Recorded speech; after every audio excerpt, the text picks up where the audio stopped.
Hello! Bonjour! Day 3. Going to Louvre today and we have prepared coffee, hot water for lunch, and we have this croissant, and right now my wife's preparing something to tidy up. We are not going to stay for one night at our house today because she's going to have her family dinner, and then we are going to stay outside.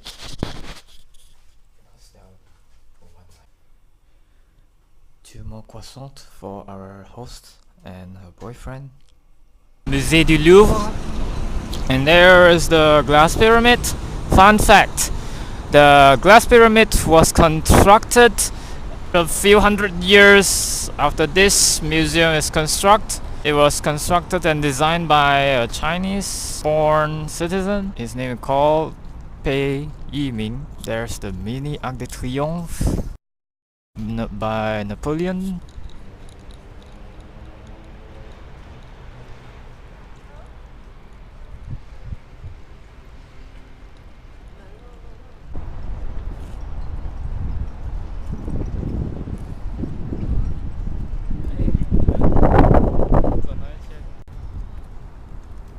That is Louis XIV, the Sun King, the pyramid, and here is the courtyard of the Louvre. If you want to pronounce it correctly, it's not Louvre, it's not Louvre, it's Louvre, Louvre, with sound, because the R sound is like a H in French.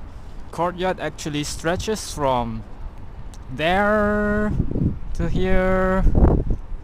And we have another courtyard behind this, all the way through there. The oldest building actually starts from here, and after a few hundred years they eventually built more buildings to make it larger as the country of France. It is considered as Renaissance building architecture, for a lot of statues.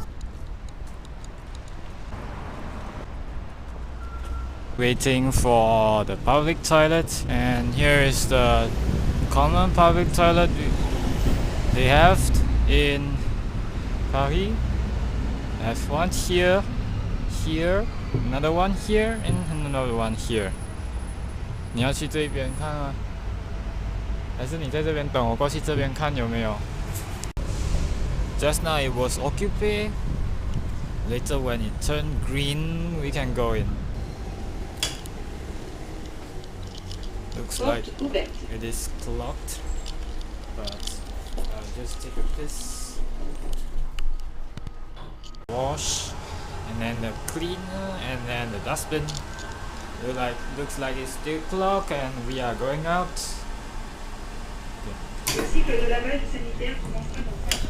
Back to the world.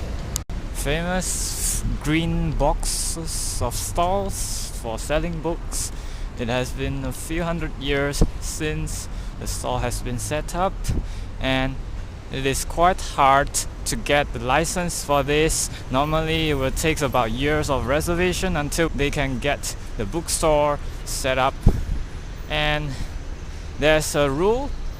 As long as they opens like 3 to 4 times. Those days a few hundred years ago, they arrived with boats straight here.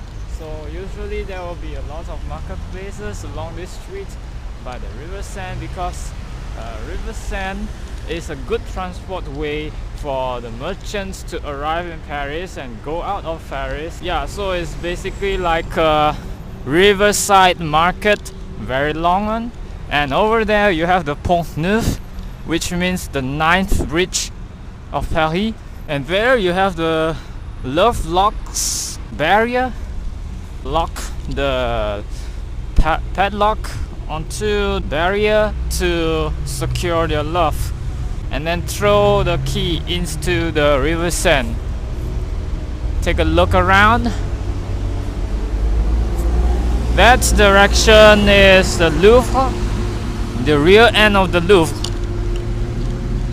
Okay, Let's go towards there, and I will tell you something more about the history of Paris.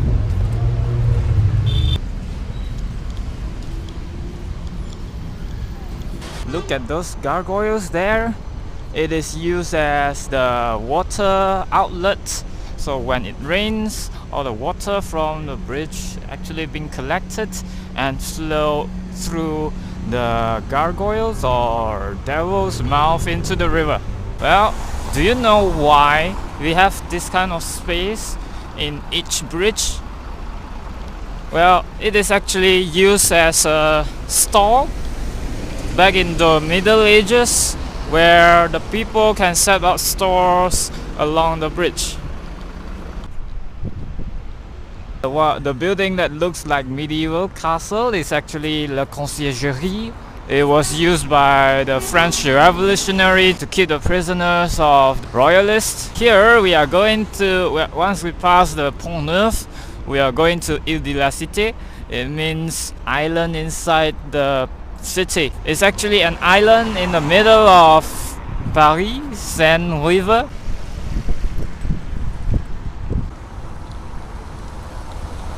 Over here we have Le Loire Henri IV, Henry IV.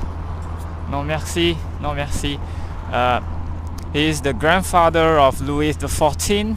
It was him who built this bridge, Pont Neuf, and he also worked a lot as a king who served his people. Over here we have a lot of padlocks,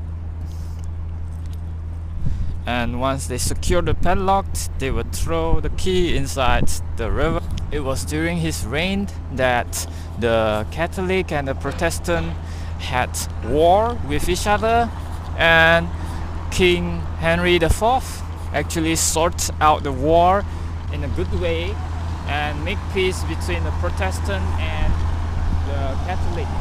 Right now we are going to Notre Dame, not Notre Dame, 圣母院。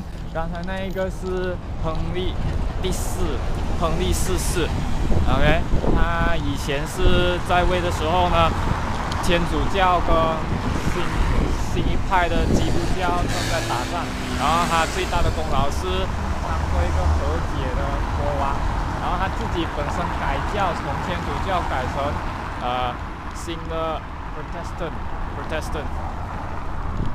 然后在他的在位时期呢，其实法国有变成更繁荣的国家，所以他的贡献是蛮大的。然后路易14是他的孙子。这边你可以看，有，如果我们再继续走下去的话，就离开 Ile de la Cite。巴黎就是从这一边开始建造起来的。以前罗马人来到这一边的时候呢，他们就是从这个岛开始先建造，所以这边这一区是巴黎最古老的区。我们现在往圣母院的方向走去，那一边叫 Latin Quarter， 就是以前很多人、很多学者、很多贵族在这一边居住的。Over there, that quarter is called Latin Quarter, or in French it's called Quartier Latin. Quartier Latin is the university area of Paris,